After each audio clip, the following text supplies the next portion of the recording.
Hi guys, இந்த வீடியோவில் கேப்ப மாவு வச்சு இடியாப்பம் எப்படி பண்ணுறது தான் பார்க்க போகிறோம். ஃபஸ்ட்டு ஒரு கிண்ணத்தில் அரிசி மாவு எடுத்துக்கிறேன். அதே சேம் அளவுக்கு கேப்ப மாவும் எடுத்துக்கிறேன். ரெண்டையும் சேர்த்து மிக்ஸ் பண்ணிவிட்டு அது கூட தேவையான அளவு உப்பு போடுறேன். இடியாப்பம் புளியறதுக்கு இந்த மாதிரி தான் நான் யூஸ் பண்ணுறேன். இது கொஞ்சம் ஈஸியாக இருக்கும் நம்மளுக்கு புளியறதுக்கு, இந்த மாடல் உள்ளது.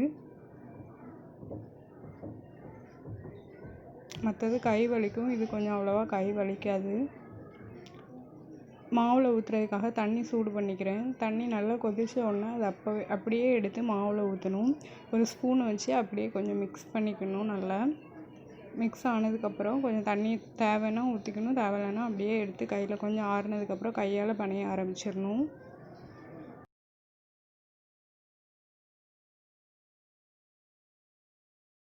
நான் மிக்ஸ் பண்ணிட்டேன். அதுக்கப்புறம் தண்ணி காணலை, திரும்ப கொஞ்சோண்டு தண்ணி ஊற்றி அதுக்கப்புறம் பனையிறேன். இந்த மாதிரி பனைஞ்சி வச்சுருக்கேன்.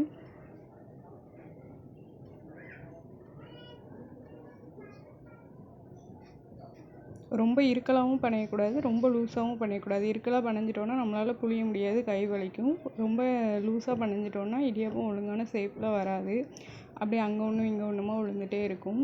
இட்லி சட்டியில் தான் புளிய போகிறேன். இட்லி சட்டி ரெடி பண்ணி வச்சுருக்கேன். இதில் இடியாப்பத்தெல்லாம் பிழிஞ்சிக்கலாம். இப்போது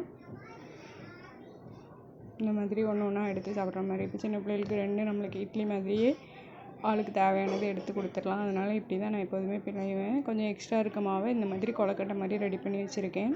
இதையுமே பால் கூட போட்டு பிள்ளைங்களுக்கு கொடுத்துடலாம். இட்லி மாதிரி ஒரு 5 நிமிஷம் கழிச்சு இதுவுமே வெந்துடும். வெந்திருக்கா என்னென்னு செக் பண்ணதுக்காண்டி கத்தியாவது ஸ்பூனாவது விட்டு பார்த்தோன்னா வெந்தது தெரிஞ்சிடும். ஒட்டாமல் வந்ததுன்னா வெந்திருக்குன்னு அர்த்தம். அதுக்கடுத்து எப்படி சர்வ் பண்ணுறதுங்கிறத பார்க்கலாம். இடியாப்பத்தை எடுத்துகிட்டு அது கூட கொஞ்சம் சீனி, கொஞ்சம் தேங்காய் பூ போட்டு நல்லா வரவி கொடுக்குறேன். அவ்வளோதான். ஹெல்த்தியான ஈஸியான பிரேக்ஃபாஸ்ட் வந்து ரெடி ஆயிடுச்சு. தேங்க்யூ ஃபார் வாட்சிங். Please subscribe my channel.